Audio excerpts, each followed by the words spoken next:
The axis point में आपका खैर मकदम है। मैं हूं आपका मेज़बान रियाज चौधरी।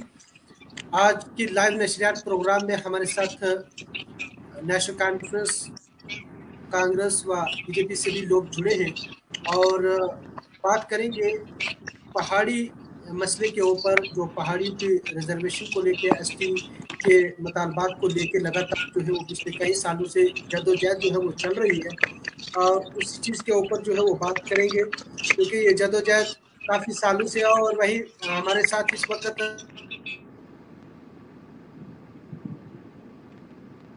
आपकी आवाज कट गई है। यार साहब, यू आर म्यूटेड। जी, अभी आवाज़ आ रही है सर? आ रही है। आवाज़ आ रही है। हाँ, अब बात करेंगे। हमारे साथ इस वक्त मैं दोबारा से बताना चाहूँगा, हमारे साथ एडवोकेट शाहिदा मकसूद साबरी हैं। अब यहीं पे इफ्तिखार अहमद साहब हैं, national spokes person Indian youth Congress के हैं।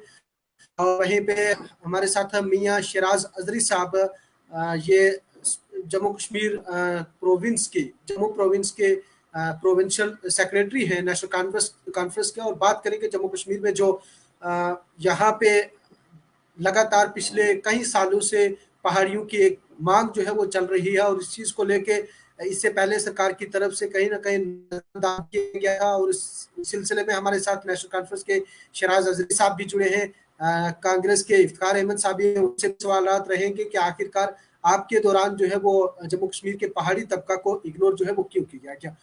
और सबसे पहला सवाल रहेगा शिराज अजरी साहब से। शिराज साहब, जम्मू कश्मीर में आज 370 मनसूख होने के बाद एक मुहिम जो है वो चली कि पहाड़ियों को उनका हक जो है वो दिया जाए।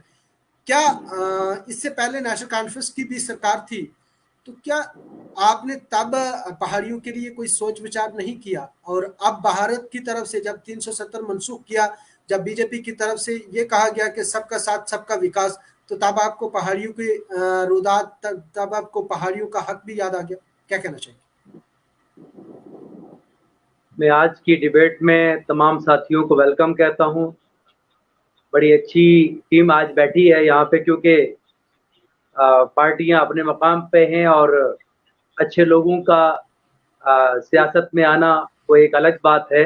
मैं सभी साथियों को आज के इस डिबेट में वेलकम करता हूं। उसके साथ साथ जी, आपके इस सवाल की शुरुआत पे किसी शायर ने कहा है कि हम खुशी से मरना जाते अगर एतबार होता। यहाँ जी, जिस एतबार से जनाब ने फरमाया कि 370 के टूटने के बाद यहाँ पे रिजर्वेशन, पहाड़ियों के एसटी के रिजर्वेशन की बात हो रही है। मैं आपके नॉलेज में लाना चाहूंगा कि ये पहाड़ियों का जो रिजर्वेशन है, इसके लिए जितनी तगोदो नेशनल कॉन्फ्रेंस ने या कोलिशन में कांग्रेस ने रह करके की, वो शायद ही किसी ने की होगी, क्योंकि नेशनल कॉन्फ्रेंस ने ही इसका एडवाइजरी बोर्ड फॉर पहाड़ी स्पीकिंग पीपल्स बनाया।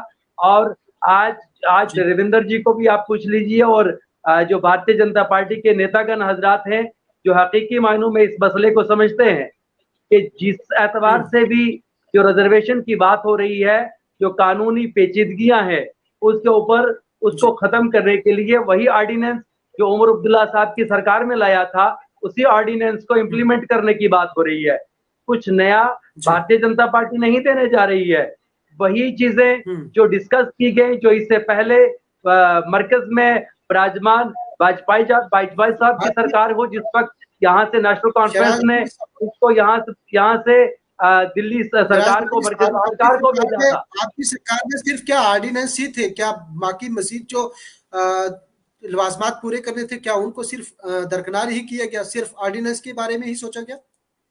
देखिए, हमारी पार्टी जो है वो स्टेट पार्टी है, और स्टेट की पार्टी जो स्टेट के लेवल पे जो मामलात होते हैं उनको बिल्कुल अच्छे पैमाने पे उन्होंने पहाड़ियों के काज के लिए बड़े पैमाने पे इकदाम किए। जैसे मैं पहले बता चुका कि अगर एडवाइजरी बोर्ड बनाया गया, इसकी नींव पत्थर, इसकी बुनियाद जो है वो नेशनल कॉन्फ्रेंस ने रखी है।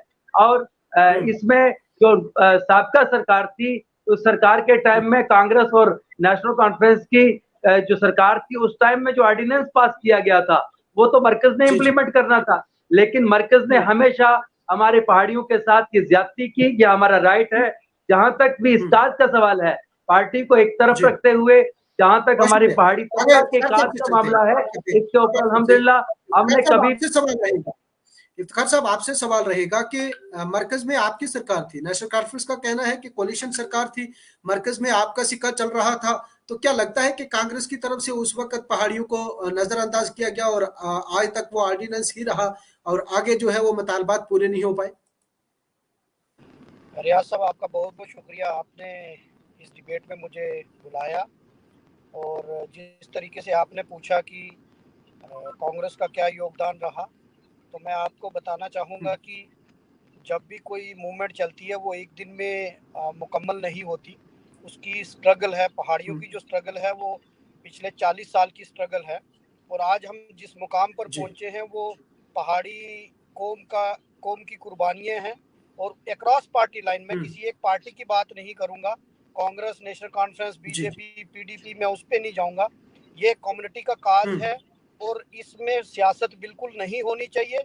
इसमें कांग्रेस के जी। हर लीडर ने, अक्रॉस पार्टी लाइन, कांग्रेस के हर कार्यकर्ता ने, कांग्रेस की जितनी भी ये पहाड़ी मूवमेंट की जितनी भी तंजीमें हैं, चाहे वो पहाड़ी जी। कल्चरल वेलफेयर फोरम हो, चाहे उसमें पहाड़ी एम्प्लॉइज वेलफेयर फोरम हो, कोई भी जो पहाड़ी कम्युनिटी की है उन्होंने योगदान दिया। और आज पहाड़ी तब जो कम्युनिटी के लीडर्स, वर्कर्स की कुर्बानियों का नतीजा है कि आज ये मामला यहाँ तक पहुँचा है। और जो बात आपने की, जिस तरीके से मैं आजमी जी। साहब की बात को आगे बढ़ाऊंगा कि देखिए, कोई भी चीज़ जब शुरुआत होती है तो 89 की जब बात आपने सुनी होगी कि पहले नंबर पर पहाड़ी था या कुछ जो भी वजूहात रही, मैं माजी में नहीं जाना चाहूँगा, तो जी। हमें तब नहीं मिला। और उसके बाद भी पहाड़ी जो कम्युनिटी थी उसने अपना जदोजहद जारी रखी और कुर्बानियाँ दी, प्रोग्राम किए, अलग अलग सरकारें जो यहाँ से आई, चाहे वो फारूक अब्दुल्ला साहब हैं, गुलाम नबी आज़ाद साहब हैं, मुफ्ती मोहम्मद सईद साहब हैं, हर चीफ मिनिस्टर ने यहाँ से असेंबली में यूनानिमसली रिकमेंड किया पहाड़ी का केस। और फिर जब वर्किंग ग्रुप बनाए गए यूपीए फर्स्ट में, यूपीए सेकंड में, फर्स्ट में, तो उसमें भी जो सेंटर स्टेट रिलेशन का ग्रुप था जस्टिस सगीर साहब की क़यादत में, उसने भी रिकमेंड किया कि पहाड़ी को एसटी स्टेटस मिलना चाहिए।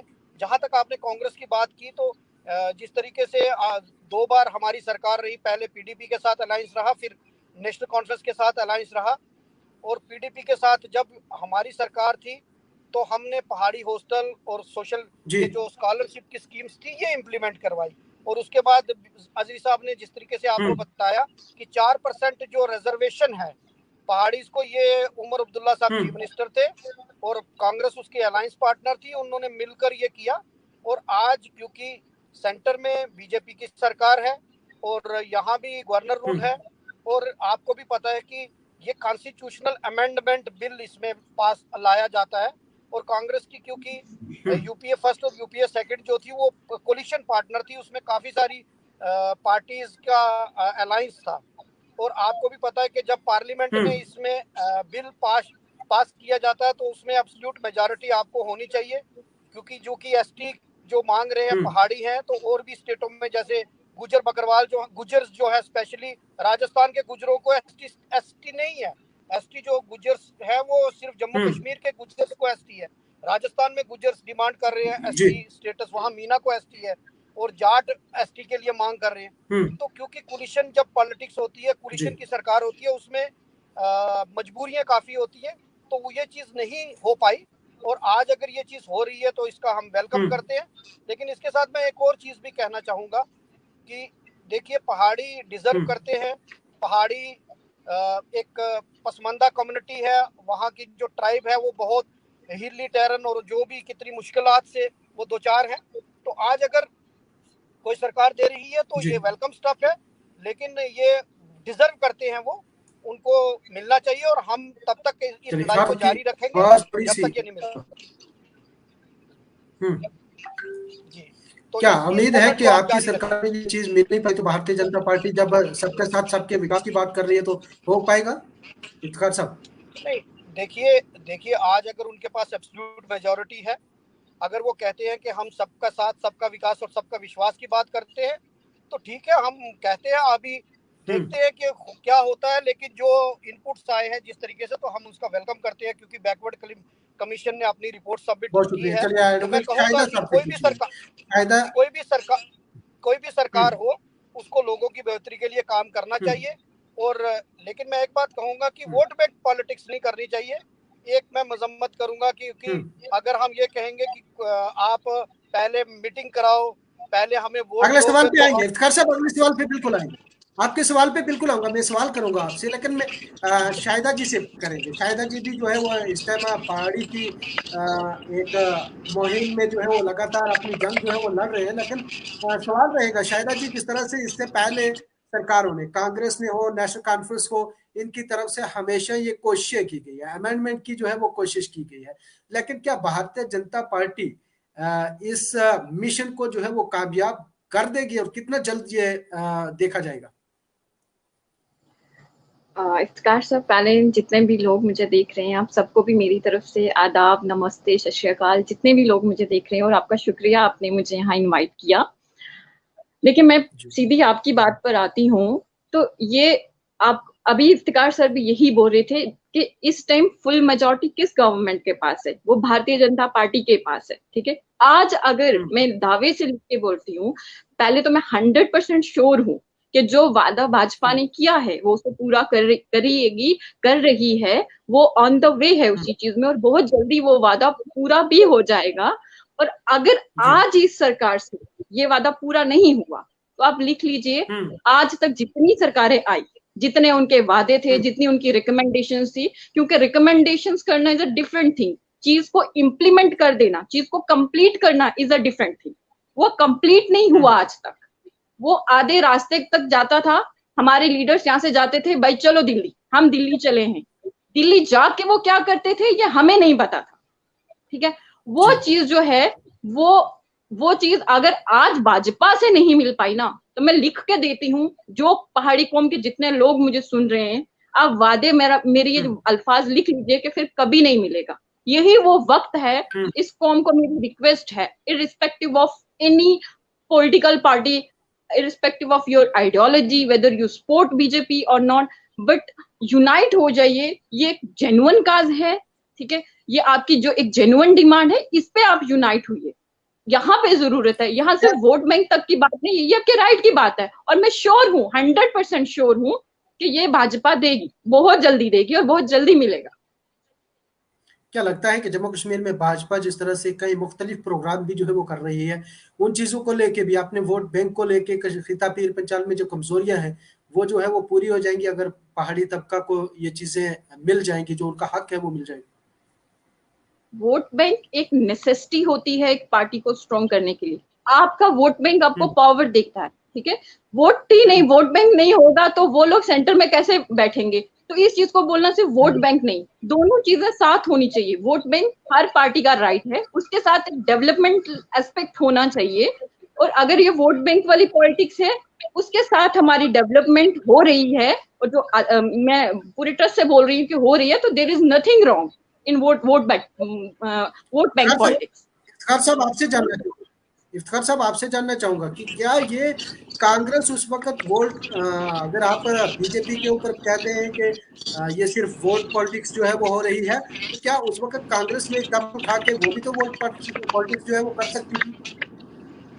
देखिए, मैंने पहले ही आपको कहा कि वहाँ कोलिशन की गवर्नमेंट है, और कोलिशन गवर्नमेंट में जब कोई चीज़ आती है तो हमें एब्सोल्यूट मेजॉरिटी की ज़रूरत होती है। कांग्रेस की एब्सोल्यूट मेजॉरिटी नहीं थी, अभी एब्सोल्यूट जिस तरीके से 303 सीटें बीजेपी की है, और सेंटर में वो कोई भी अगर बिल, उनके पास एब्सोल्यूट मेजॉरिटी है। और कांग्रेस के पास तब 206 थी, और उनको लगभग जो 272 का आंकड़ा था, उसके लिए उनको छोटी छोटी पार्टीज की सपोर्ट थी। अब क्योंकि जब आपको वहाँ, क्योंकि जम्मू कश्मीर में आपके 5-6 एमपीज थे, और उस वक्त पहाड़ी कम्युनिटी की नुमाइंदगी करने के लिए वहाँ दिल्ली के अंदर हमारे कोई एमपी नहीं था, कोई बात करने वाला नहीं था। लेकिन फिर भी क्योंकि जब पहाड़ी का मुद्दा उन्होंने रेस किया, तो वहाँ और भी पार्टीज थी जो कह रही थी कि हमारी इश्यूज को भी टेकअप करो, हमें भी एसटी स्टेटस दो। तो आज अगर बीजेपी की एब्सोल्यूट मेजॉरिटी है, और बीजेपी का एक वक्त है, क्योंकि स्टेट प्रेसिडेंट भी पहाड़ी हैं, और उनके जनरल सेक्रेटरी विभोद जी, रविंदर रैना जी, ये लोग पहाड़ी हैं। तो इनके पास एक गोल्डन अपॉर्चुनिटी है कि ये अपने कम्युनिटी के काज को प्रोजेक्ट कर सकते हैं। और वहाँ अगर जिस तरीके से कह रहे हैं कि अगर जो उन्होंने पब्लिकली वादा किया है, अगर वादे को पूरा करते हैं तो अच्छी बात है, करना चाहिए, क्योंकि हर सरकार को लोगों की बहबूदी के लिए काम करना चाहिए। और हम ये कहते हैं कि अगर उन्होंने वादा किया तो वादे को पूरा करना चाहिए। चलिए, वहीं पे शराज अजहरी साहब से सवाल रहेगा। शराज साहब, क्या कहना चाहेंगे जिस तरह से नेशनल कॉन्फ्रेंस को खैरबाद कह के पहाड़ी तबका के लिए लोग जो है वो आगे आ रहे हैं, तो नेशनल कॉन्फ्रेंस आखिर पहाड़ियों के खिलाफ क्यों है? क्यों नेशनल कॉन्फ्रेंस को आप लोग जो है वो छोड़ रहे हैं कि नेशनल कॉन्फ्रेंस जो है वो पहाड़ी तबका के खिलाफ है? इसके ऊपर आप क्या कहना चाहेंगे?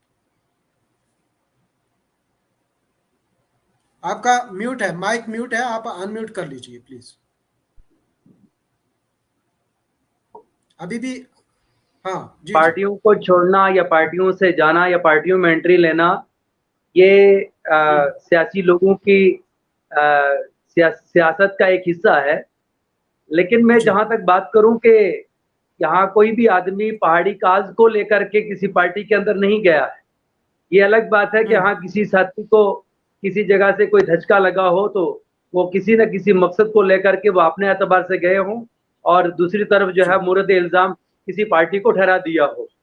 जिन अहबाब की तरफ आप इशारा कर रहे हैं, उन लोगों को नेशनल कॉन्फ्रेंस ने उस एडवाइजरी बोर्ड की एक बड़ी जिम्मेदारी दी थी, जिसके जरिया से वो आज भी अपनी तकारीर के अंदर कहते हैं कि हमने पहाड़ियों के लिए हॉस्टल बनाए, हमने पहाड़ियों को स्कॉलरशिप दिया। तो अगर नेशनल कॉन्फ्रेंस ने वो ना किया होता तो ये सब ना होता। ये अलग बात है। देखिए, जहां तक इफ्तिखार साहब ने जैसे बात की या मेरी बहन शाहिदा जी ने बात की, मैं तायद करता हूं इनकी बात की। और इसी बात को आगे बढ़ाते हुए ये तो जिम्मेदारी होती है, पार्टियां परिवार हैं, और जहां तक अगर कोई मेजॉरिटी के अंदर आता है, सरकार में बैठता है, उसकी जिम्मेदारी बनती है कि वो अवाम के मसाइल का अजाला करे। यहाँ जहां तक बात है कि अगर नेशनल कॉन्फ्रेंस ने या साबका सरकारों ने, जिस तरीके से इफ्तिखार साहब ने कहा कि अगर बच्चे को जन्म ही ना दिया होता और बच्चे को पाला ही ना होता, बच्चे को जवान ही ना किया होता, तो शादी कैसे होती? आज शादी का वक्त है, बच्चे को पालने का वक्त था, हमने पाला। बच्चे को जन्म देने का वक्त था, हमने जन्म दिया, हमारी पार्टियों ने जन्म दिया। आज बच्चा जवान है तो आज जिम्मेदारी बनती है भारतीय जनता पार्टी की सरकार के मिलन करवा दें। ये कोई बहुत बड़ा मामला नहीं है।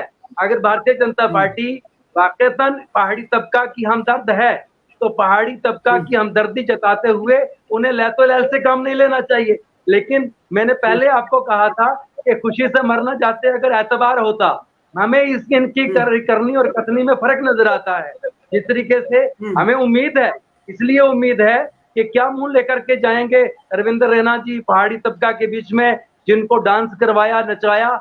मुझे तो ऐसा लगता है कि उस वक्त में चलो, क्योंकि 370 के हटने के बाद ऐसी सूरत हाल बन गई थी कि भारतीय जनता पार्टी के लिए जमीन तंग हो गई थी, और उसी भारतीय जनता पार्टी को उस पहाड़ी तबका ने सहारा दिया। उस पहाड़ी तबका ने पार्टी के नाम पर जलसे नहीं किए, बल्कि पहाड़ी तबका, उसके अंदर सभी पार्टियों के लोग आए, कांग्रेस के लोग भी वहां गए, पनाह में पहाड़ी के, और उन पहाड़ियों को ये दावा, ये वादा करते हुए उन्होंने मैदान में लाया था। और चलो, उनकी भी मजबूरियां थी क्योंकि इनके लिए रास्ते तंग हो गए थे। और अगर पहाड़ियों ने इनकी लाज रखी कि इनके लिए रास्ते खोले, इनको जलसे या प्रोग्राम करने का मौका दिया, और फिर इनके लिए जमीनें कहीं ना कहीं हमवार होती हुई नजर भी आई। लेकिन आज अगर उन पहाड़ियों के साथ ये वफा करना चाहते हैं तो ताखिर किस बात की? कहीं ऐसा तो नहीं है कि एक्सल्टर के जरिए से इन्होंने मीटिंग जो पहाड़ी तबका के काज की बात का एक शोशा छोड़ करके ये कोई दूसरी मीटिंग्स करना चाहते हैं? शाहिदा जी से मैं उम्मीद करूंगा कि वो अपनी लीडरशिप से ये बात जरूर करेंगी। और मैं एक्सिस पॉइंट के जरिए से भी ये कहना चाहूंगा कि जहाँ हमारे दरमियान, चाहे हमारा गुजर तबका है, पहाड़ी तबका है, हम सब लोग एक संस्कृति का हिस्सा हैं। इवन के हम हिंदू, मुस्लिम, सिख, ईसाई इस संस्कृति का हिस्सा है। यहाँ ऐसा ना हो कि हमें सिर्फ तकसीम किया जाए और सिर्फ हमें यूज किया जाए, इस्तेमाल किया जाए, और दीवार से दीवार खड़ी की जाए, और कहीं ना कहीं हमारे लोगों को एक बहुत बड़ा धोखा का सामना करना पड़े।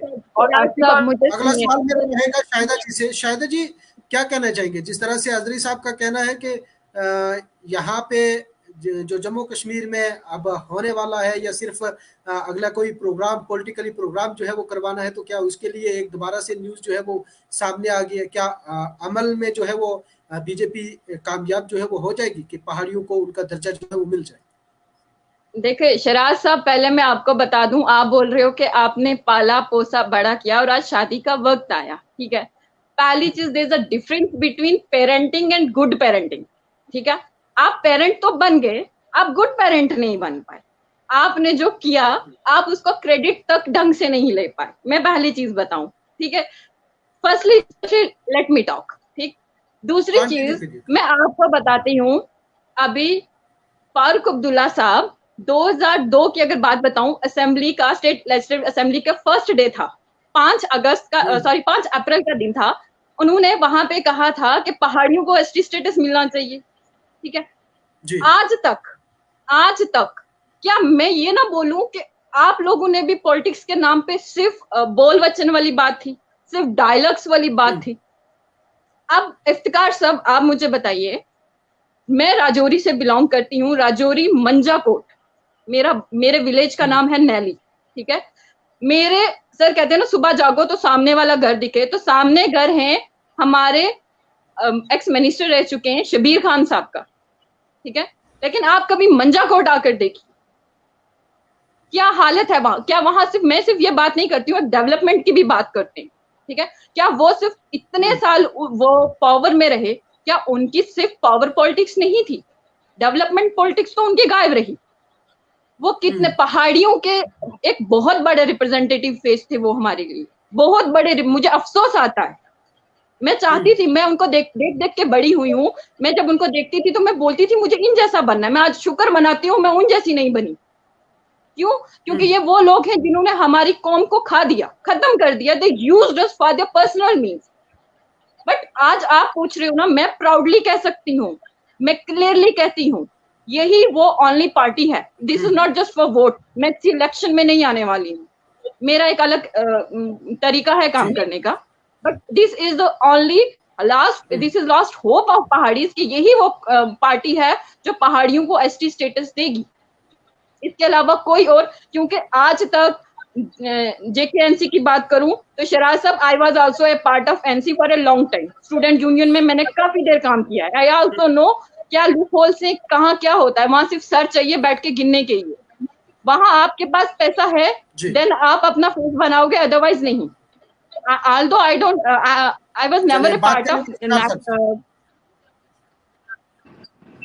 इफ्तिखार साहब से बात करेंगे, आखिरी सवाल रहेगा। इफ्तिखार साहब, जहाँ पे सर गिनने की बात आई, तो क्या पहाड़ियों को लेके इतनी बड़ी जद्दोजहद पिछले कई सालों से आप भी कर रहे हैं, आपको भी कई कितारों में आपको देखा है, जलसे जुलूस में देखा है, मांग तो लगातार की जा रही थी, लेकिन आज अगर भारतीय जनता पार्टी आपके मुतालबात को पूरा करती है तो क्या आप खैर मकदम करके भारतीय जनता पार्टी की सपोर्ट करेंगे? क्योंकि सरकार का एक बड़ा इनिशिएटिव है पहाड़ी तबका को उनका हक जो है वो देना।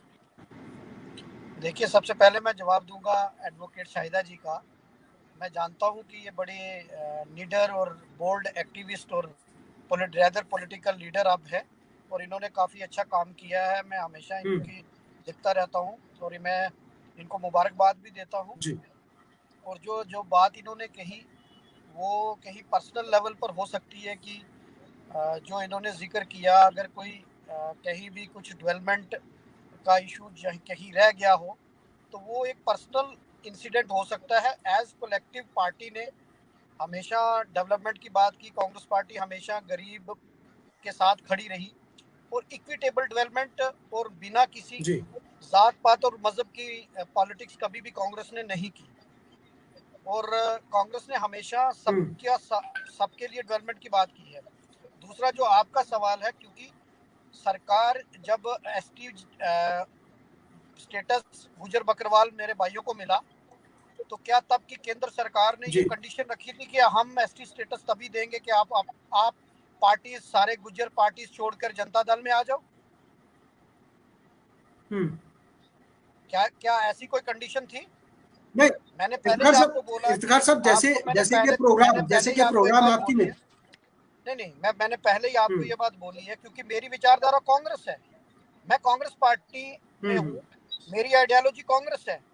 यहाँ पार्टी पॉलिटिक्स से ऊपर उठ के कम्युनिटी के काज की बात है। आप मानते हैं कि अगर अगर साहब आप मानते हैं कि बीजेपी आज पहाड़ियों को उनका हक दे देती है? जब हमने मेरी बात जब हमने 4% दिया, जब नेशनल कॉन्फ्रेंस और कांग्रेस ने 4% दिया, तो क्या हमने ये बोला कि सारे पहाड़ी छोड़ के कांग्रेस या नेशनल कॉन्फ्रेंस में आ जाओ? कोई बंदा किसी पार्टी के कहने पे कभी भी एक पार्टी छोड़ के दूसरी पार्टी में नहीं जाता है। ये हर बंदे की पर्सनल चॉइस और पर्सनल इंटरेस्ट होता है। मैं इस चीज से कभी एग्री नहीं करती हूँ। I joined the party, that was my personal interest, that was my personal choice. मुझे किसी ने आके नहीं कहा था कि आप आइए ज्वाइन कीजिए। मैं आज भी लोगों से कहती हूँ, रियाज साहब आपके इस चैनल के माध्यम से मैं लोगों से ये भी रिक्वेस्ट करती हूँ, देखिए पॉलिटिक्स होना या ये सारी चीजें एक अलग बात है। सबसे पहली चीज बात है, पहले तो मैं आप दोनों का थैंक यू करती हूँ, तीनों का सॉरी, कि जब बात पहाड़ियों की आती है तो अल्हम्दुलिल्लाह मुझे खुशी होती है कि हमारे जहां जहां पहाड़ीज हैं, वो जिस पार्टी में हैं, वो जिस कंट्री में है, जिस स्टेट में है, they all are united. This is the very first thing जो हमें चाहिए होती है। अपना रोल अदा करना है। उससे पहले जी इससे पहले मेरा सवाल रहेगा आपसे, बिल्कुल यूनाइट होना चाहिए, अपने मकासद को लेकर बिल्कुल इकट्ठा होना चाहिए, लेकिन शायद जी एक सवाल रहेगा, जैसे कि फीता पीर पंजाब से नेशनल कॉन्फ्रेंस को एक बड़ा झटका लगा था जब ये मुहिम जो है वो स्टार्ट हुई, तो क्या मजीद झटके जो है वो लग सकते हैं कि आखिर अगर बीजेपी आपके मुतालबात को पूरा करती है पहाड़ी? वेट एंड वॉच सर, ये फ्यूचर का आप फ्यूचर पूछ रहे हो, फ्यूचर थोड़ी पता चलता है। वेट एंड वॉच, इंशाल्लाह मुझे पूरा भरोसा है कि अगर रैना साहब और मोदी जी पहाड़ियों के अल्फाजों, पहाड़ियों की डिमांड को पूरा करेंगे तो उनके अल्फाजों को पहाड़ी कौम पूरे तरीके से, भरपूर तरीके से उतना सपोर्ट करेगी। सिर्फ पहाड़ी नहीं, अल्हम्दुलिल्लाह गुजर बरादरी के भी बहुत ज्यादा लोग कनेक्टेड हैं जो इस चीज को समझते हैं कि कितनी जेन्युइन डिमांड है पहाड़ी की।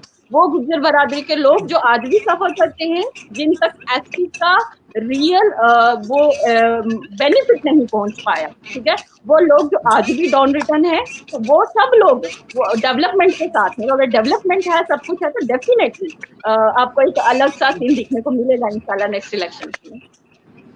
चलिए, बहुत शुक्रिया। ये शिराज साहब, आखिर में मैं आपसे भी एक सवाल रहेगा कि बड़ा झटका जो है वो लग सकता है पहाड़ियों को, अगर हक मिलता है तो नेशनल कॉन्फ्रेंस को और मजीद झटके लग सकते हैं?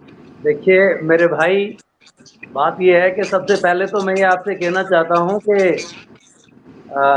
बार बार मैं उसी नुक्ता पे पलट करके आता हूं, क्योंकि जिस पार्टी की बात हो रही है, हाँ मेरी बहन ने बहुत अच्छा काम करती है, मैं उनका शुक्रिया अदा करता हूं। उन्होंने कहा कि गुड पेरेंट नहीं बन पाया, अभी तो आप पेरेंट बने ही कहाँ। अभी अभी अभी हमारा ही जो पला पोसा हुआ है वही परोसा जा रहा है। बात यह है कि अभी तक जो भारतीय जनता पार्टी के वादे रहे, ये तो कमीशन का मैटर है, ये national commission for backward classes और state commission for backward classes में इंक्लूजन मैटर है। यहाँ एक बहुत बड़ा मामला जो मंजर-ए-आम पर आने वाला है, वो मामला ये है कि पार्टी ने ये कहा कि हम किसी का हक मारे बगैर अपने तौर पे पहाड़ियों को रिजर्वेशन देंगे। क्या ये मामला इस तरीके से इम्प्लीमेंट होगा, इसकी भी वजाहत हम चाहेंगे। दूसरी बात, क्या हमें लॉलीपॉप तो नहीं दिया जा रहा है जिस तरीके से, क्योंकि वो पार्टी मेरी बहन वहां पर काम कर रही है, मैं इनको मुबारकबाद पेश करता हूँ, अच्छी बात है, उस फोरम में बात रख रही है। लेकिन जिस पार्टी की बात हो रही है, वो पार्टी 2 करोड़ नौकरियों की भी वादा करके आई थी, ये नहीं के जम्मू को बहुत बड़े पैमाने पे 370 के खात्मे पे बहुत बड़ी रोजगार देने की बात लेकर के आई थी, लेकिन टोल प्लाजा के बगैर यहाँ पे कुछ नहीं दिया गया। महंगाई के स्तर पे चला गया, देश कहाँ चला गया। मैं ये कहता हूँ कि कहीं ऐसा तो नहीं है, कहीं हमारे लोगों को भी सोचने की जरूरत है। क्या लास्ट टाइम एक बार मैं हाँ या ना में पूछूं, हाँ या ना में मेरा सवाल, हाँ या ना में जो है वो जवाब देंगे आप कि क्या नेशनल कॉन्फ्रेंस को मजीद झटके लग सकते हैं अगर भारतीय जनता पार्टी पहाड़ियों के मुतालबात को पूरा करती है? हाँ या ना? देखिए मैं नहीं समझता हूँ कि जब नेशनल कॉन्फ्रेंस और कांग्रेस की सरकार ने आरबीए का प्रोविजन लाया था, 20% रिजर्वेशन जिन इलाका जात को दिए, तो क्या वो सभी लोगों को इसी वादे पे या इसी झटकों की बुनियाद पर दिए गए थे? ऐसा कभी नहीं होता है। नेशनल कॉन्फ्रेंस अपने मकाम पे एक तहरीक है, और वो तहरीक है जिसके बारे में हर इंसान जानता है। नेशनल कॉन्फ्रेंस का जी इफ्तिखार साहब कंटिन्यू कीजिए। हाँ, ये जो आप जिस तरीके से सवाल पूछ रहे हैं, अगर गुजर बकरवाल मेरे भाइयों को पॉलिटिकल रिजर्वेशन मिली है तो इसका मतलब क्या है कि सारे गुजर बकरवाल लीडर्स बीजेपी में चले गए? ऐसा नहीं होता है। कोई भी सरकार है वो काम करती है लोगों के लिए, और पार्टी जो होती है वो एक आइडियोलॉजी के ऊपर होता है। ठीक है, हमारे कुछ लोग बीजेपी में है, कुछ पहाड़ी लीडर नेशनल कॉन्फ्रेंस में है, कुछ पीडीपी में है, कुछ लोग कांग्रेस में है। हर आदमी अपनी विचारधारा के साथ खड़ा रहेगा और ठीक है, लोगों को तय करना है, लोगों का फैसला है। तो इसमें हम ये कहे कि वो वोट देंगे तभी हम देंगे, तो ये गलत बात है। इस पे मैं इत्तेफाक नहीं। बहुत शुक्रिया क्योंकि वो तो लोगों को तय करना है। आप काम करिए, लोग डिसाइड करेंगे कि क्या करना है। बहुत शुक्रिया आज के प्रोग्राम में, आज के इस प्रोग्राम में वक्त देने के लिए शिराज अजहरी साहब, इफ्तिखार अहमद साहब और एडवोकेट शाहिदा मकसूद साबरी जी, ये हमारे साथ थे। और आज बात हो रही थी पहाड़ियों को लेकर, जो पिछले कई सालों से जंग एक चली आ रही है कि पहाड़ियों को उनका मुतालबात, उनके हक जो है वो दिए जाए। और आज कहीं ना कहीं भारतीय जनता पार्टी की तरफ से वो किरण जो है वो सामने आ रही है, वो चीजें देखने को मिल रही हैं कि भारतीय जनता पार्टी पहाड़ियों के मुतालबात को जो है वो जल्द पूरा करेगी। लेकिन बड़ा सवाल ये भी है कि जहां इससे पहले नेशनल कॉन्फ्रेंस को पहले ही खिता पीर पंचाल से एक बड़ा झटका जो है वो लग चुका है, लेकिन क्या मजीद अगर इसमें भारतीय जनता पार्टी पहाड़ियों के मुतालबात को पूरा करती है तो क्या कांग्रेस और नेशनल कॉन्फ्रेंस की पार्टी जो है उसको भी झटका लग सकता है? क्या भारतीय जनता पार्टी पहाड़ियों के मुतालबात को पूरा करने में जल्द कामयाब होगी?